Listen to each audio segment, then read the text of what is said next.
Assalamualaikum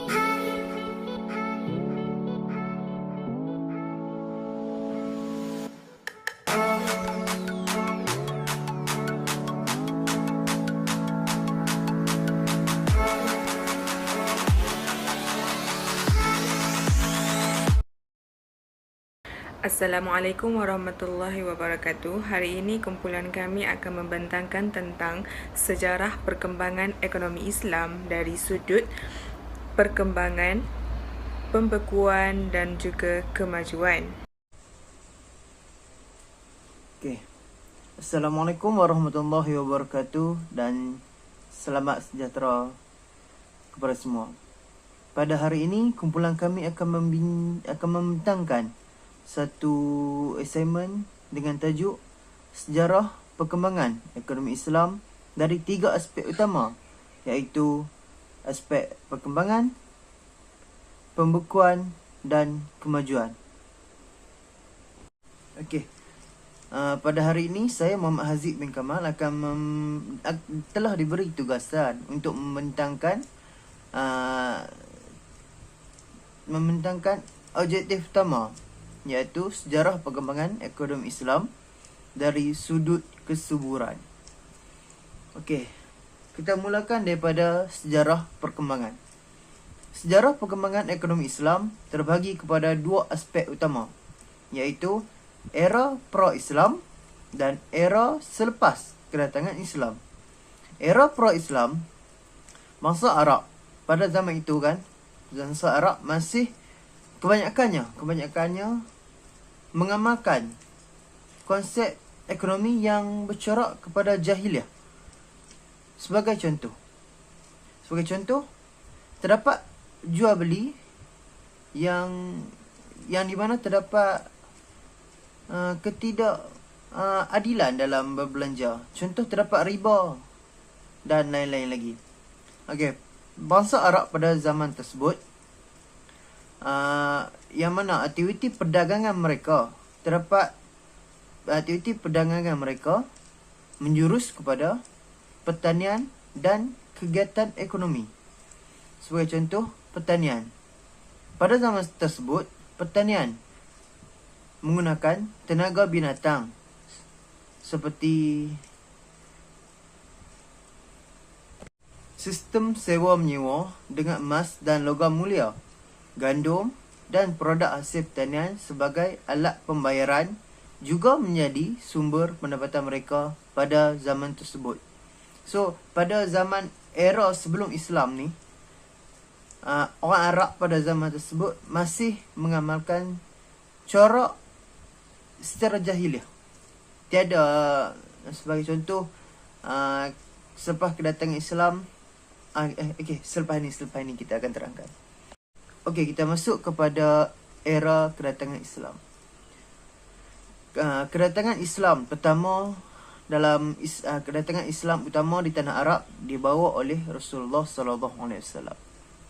Selepas kedatangan Rasulullah sallallahu alaihi wasallam, orang Arab yang mana telah memeluk Islam telah mengubah corak perbelanjaan ekonomi mereka daripada corak jahiliah kepada corak Islam. Yang mana corak Islam pada zaman tersebut mereka dapat daripada apa yang telah ditunjukkan oleh Rasulullah sallallahu alaihi wasallam. Sebagai contoh, pengharaman Arab. Sebagai contoh yang terdapat dalam ayat Al-Quran. Sebagai contoh yang terdapat dalam ayat Al-Quran, ahallullahu al-bait wa harrimu riba. Allah menghalalkan jual beli dan mengharamkan riba. Jadi selepas itu, lepas kedatangan Islam tu, sebagai contohlah yang tadi ni, arak diharamkan dan nilai-nilai murni dalam jual beli ekonomi tersebut ditambah baikkan. Contohnya, terdapat keadilan dalam berbelanja, terdapat nilai-nilai murni yang baik dalam berbelanja dan lain-lain lagi. Okey, kita masuk kepada poin yang nombor 2, iaitu contoh-contoh transaksi perniagaan pada zaman awal kesuburan ekonomi Islam. pada awal kesuburan ekonomi Islam. Maksudnya ini zaman di antara lewat zaman jahiliah dengan awal kedatangan Islam tersebut. Pada zaman tersebut wujud 7 transaksi perniagaan. Transaksi yang pertama ialah bai' isyah, iaitu bentuk kegiatan transaksi yang dilakukan dengan cara melempar satu benda atau barang. Benda yang kena lempar dan nantinya itulah yang akan menjadi objek transaksi. Dalam bentuk transaksi itu, objek jual beli masih belum jelas dan bersifat spekulatif, iaitu gharar, ataupun gharar maksudnya kurang jelas. Maksudnya transaksi ini adalah contohnya saya pembeli dan anda penjual.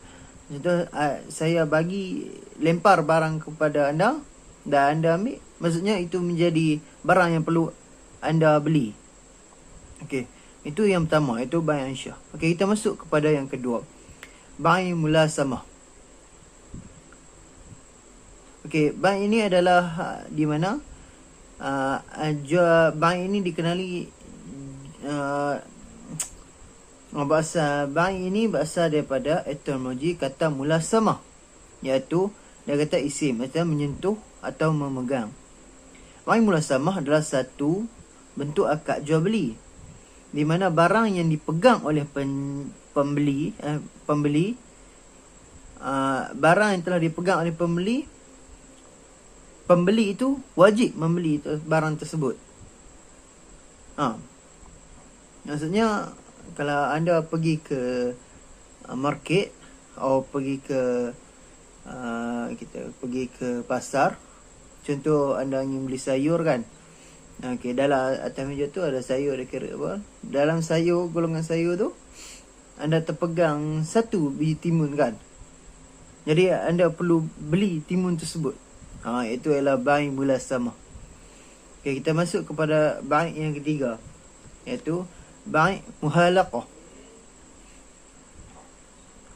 Iaitu jual beli yang dilangsungkan dengan menetapkan harga pada saat itu.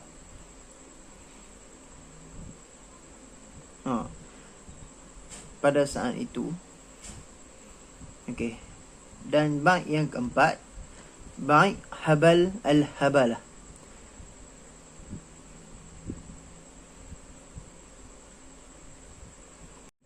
Bai' yang keempat, bai' habal al-habalah.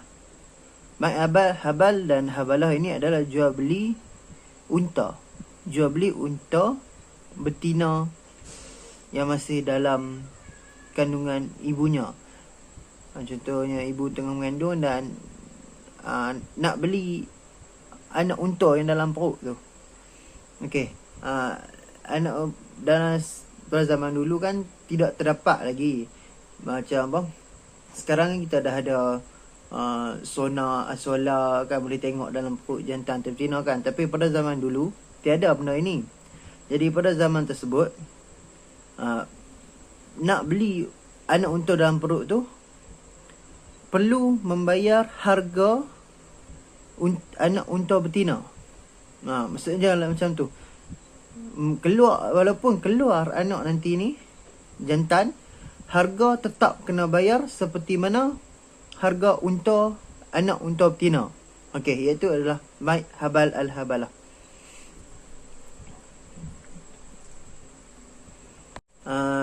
Bai' yang kelima, iaitu bai' al-fuduli.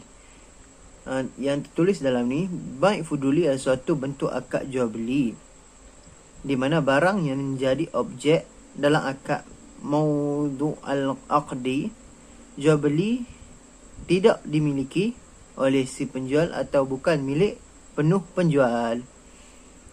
Yang keenam, bai' gharar. Kata gharar secara bahasa bererti tipuan, kelicikan dan ketidakjelasan. Bai' gharar adalah bentuk praktik jual beli yang terdapat unsur tindakan penipuan dan merugikan salah satu pihak yang terlibat dalam akad jual beli tersebut. Penipuan atau kerugian yang ditimbulkan tersebut adalah merupakan implikasi dari ketidakjelasan dan ketidakpastian tentang harga, waktu penyerahan, tempat dan objek dan akad. Okey, baik yang ketujuh, bai'inah. Bai'inah adalah praktik transaksi perdagangan yang mengandungi unsur sistem riba secara terselubung. Riba kalfi, iaitu riba yang tidak jelas. Okey. Kita masuk pula kepada tokoh-tokoh ekonomi awal perkembangan ekonomi Islam. Pada zaman tersebut, seperti yang kita tahu, zaman awal kesuburan Islam pada zaman Rasulullah dan pada zaman Khulafa' Rasyidin sebelum Sayyidina Ali. Sebab waktu Sayyidina Ali berlaku konflik dalam negara dan macam-macam yang menyebabkan kurang kestabilan pada zaman tersebut, zaman Sayyidina Ali. Okey, di sini saya telah menetapkan 3, iaitu Nabi Muhammad SAW, Sayyidina Abu Bakar As-Siddiq dan Sayyidina Umar Al-Khattab. Ketiga-tiga tokoh tersebut sudah tidak asing bagi kita.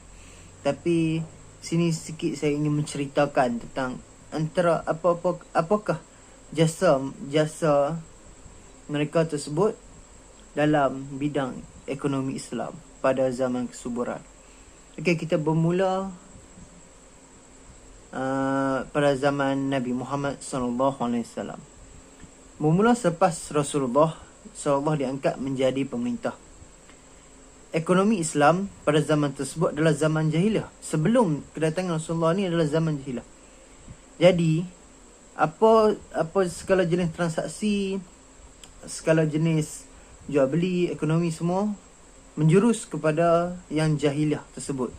So, selepas datangnya Rasulullah SAW sebagai pemerintah pada zaman tersebut kan, sebelum sebagai pemerintah atau yang orang yang mengubah transaksi tersebut. Sekarang kita beralih kepada tahap pembekuan.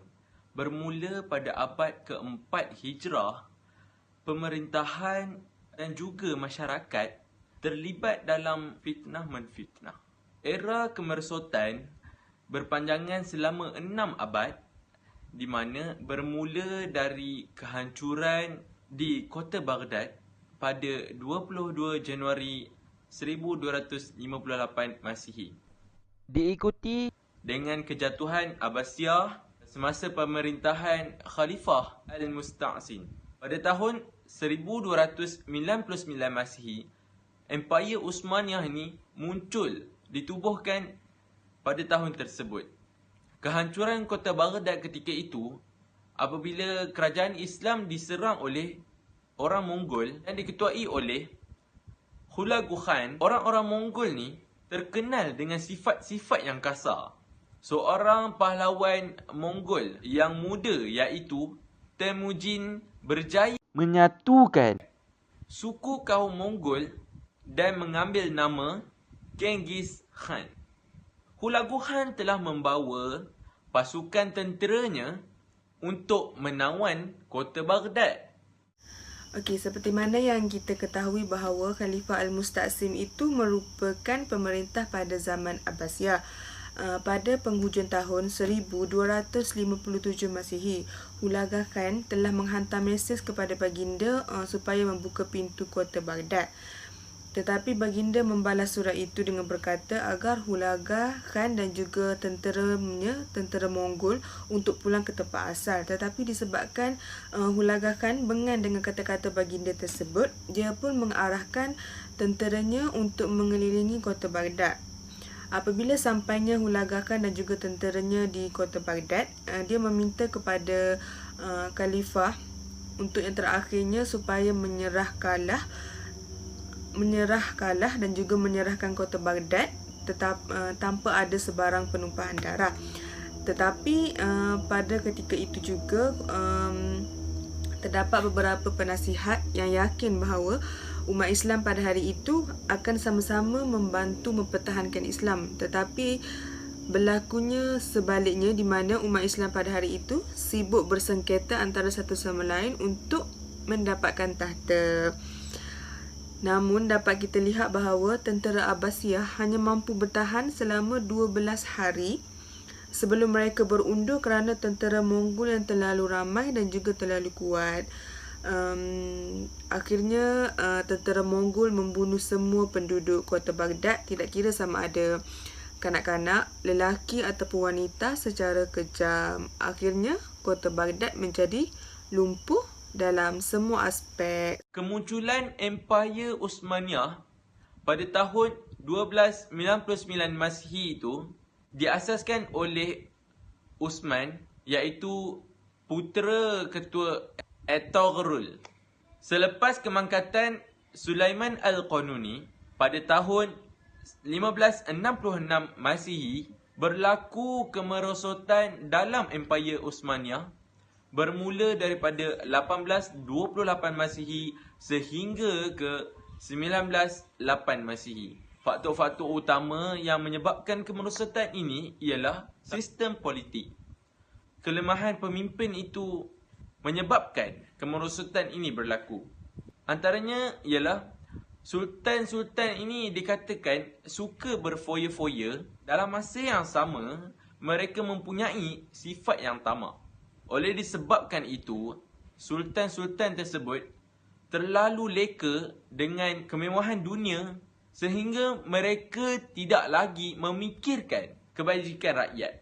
Sebagai contoh, pada zaman pemerintahan Sultan Salim yang kedua pada tahun 1566 Masihi sehingga tahun 1574 Masihi dikatakan meninggal dunia kerana terlalu banyak minum arak. Oleh disebabkan itu, kemerosotan ini dapat dilihat apabila Sultan melaksanakan pemerintahan secara kuku besi. Sebagai contoh, semasa zaman pemerintahan Sultan Abdul Hamid yang kedua, beliau dikatakan seorang pemerintah agung, tapi baginda melakukan kesilapan yang besar.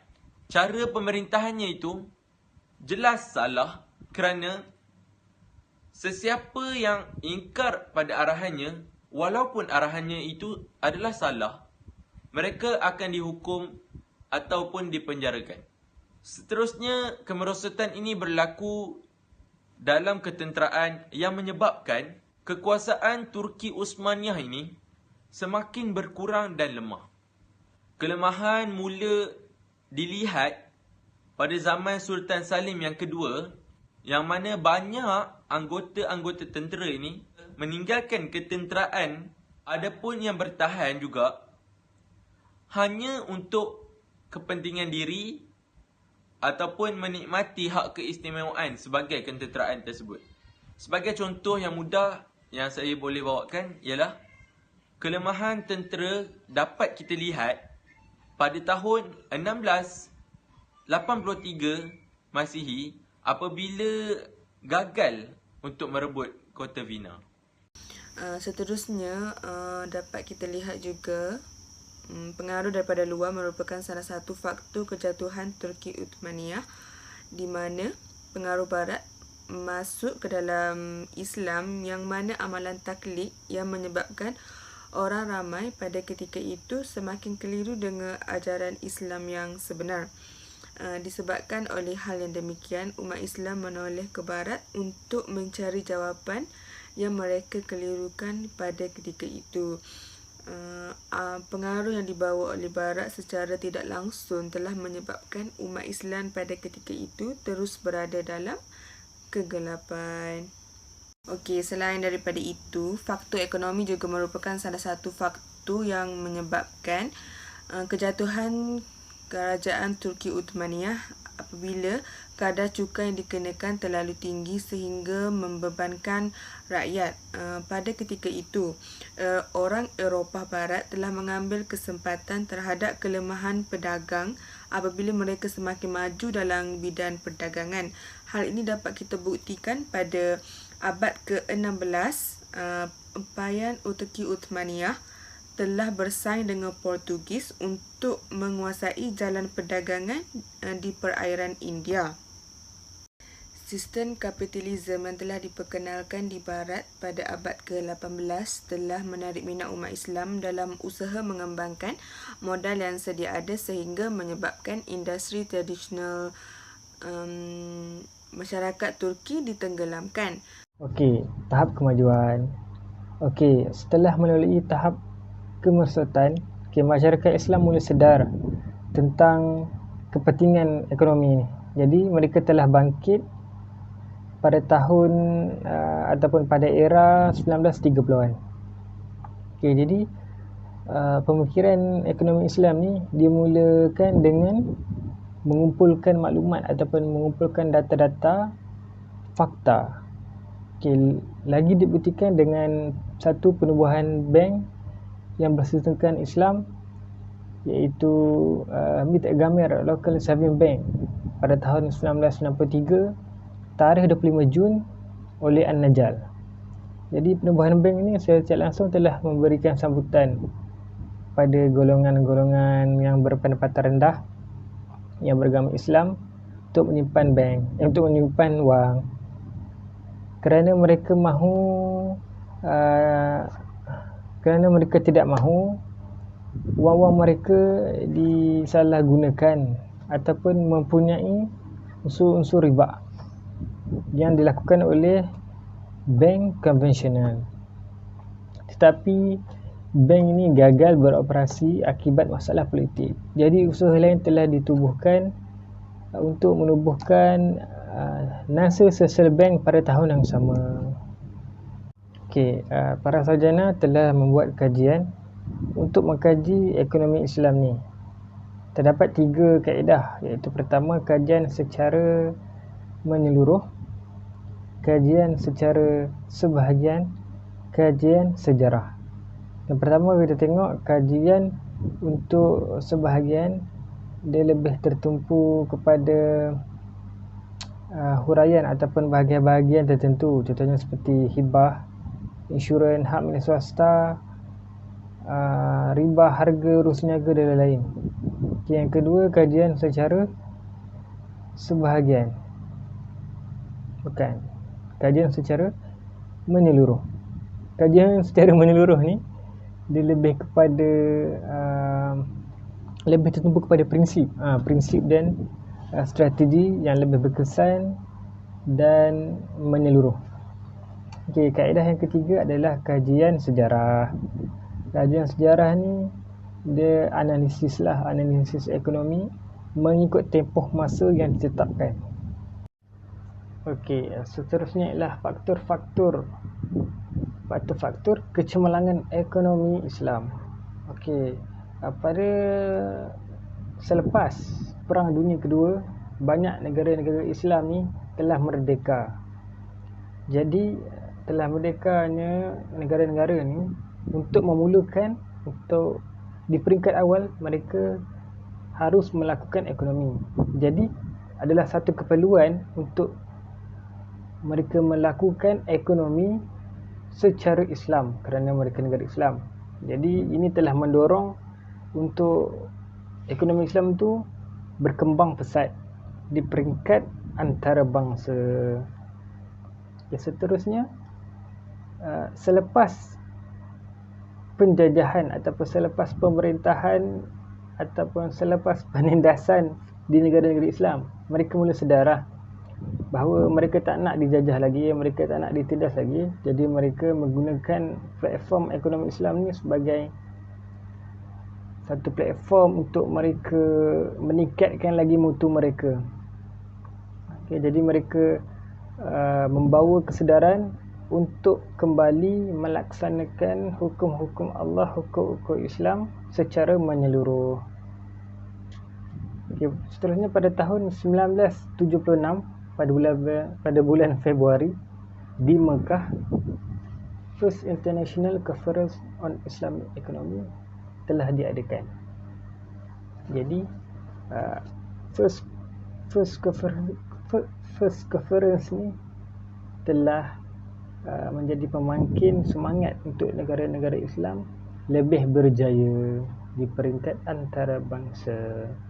Jadi beberapa institusi telah memainkan peranan penting ke arah pembangunan ekonomi Islam. Di antara institusi terpenting itu ialah Association of Muslim Social Scientists Leicester United Kingdom pada tahun 1973, Islamic Economic Research Dhaka Bangladesh 1976 dan Center of Research in Islamic Economics King Abdul Aziz University Jeddah pada tahun 1977.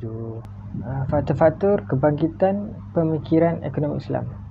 Okey, dengan kesedaran dakwah yang dilakukan dalam masyarakat mula sedar tentang untuk menjalankan ataupun kembali melaksanakan Islam ni secara menyeluruh dalam aspek kehidupan mereka. Kesedaran masyarakat ni adalah untuk mendapat keridaan Allah dengan menjalankan hidupan harian mereka dengan tidak membabitkan kegiatan ataupun aktiviti yang dilarang dalam Islam. Contohnya macam pinjaman bank yang mempunyai unsur riba serta sistem perbankan konvensional. Masyarakat mula sedar tentang kepentingan ini bagi mendapatkan keharmonian ataupun kesejahteraan dalam kehidupan Islam. Seterusnya, krisis ekonomi yang berlaku pada tahun 1930-an, 40-an dan 50-an. Okey, krisis ini telah memberi impak besar kepada ekonomi dunia kerana merupakan ekonomi yang paling teruk pada itu, paling busuk ketika itu. Jadi dia merupakan boleh dikatakan kayu pengukur untuk ekonomi moden pada zaman sekarang. Jadi dengan kesempatan kemerosatan ini, umat Islam ni dia mula sedar dan mulakan memberikan pandangan ataupun pemikiran ekonomi Islam yang lebih jelas. Okey, seterusnya, kebangkitan pemikiran ekonomi Islam ni adalah disebabkan dengan telah lahir ataupun telah muncul ramai para sarjana Islam yang mempunyai kepakaran ataupun kemahiran dalam bidang ekonomi moden dan ilmu fiqh. Mereka ni banyak memberikan pendedahan tentang sistem sosialis yang dipraktikkan. Minda sarjana Islam ni telah memberikan banyak perkembangan kepada ekonomi Islam itu sendiri. Jadi para sarjana Islam ni telah banyak menulis ataupun mengkarya buku-buku. Antaranya contohnya adalah The Future of Economics oleh Umar Chapra dan Muslim Economics oleh Najatul Siddiqui.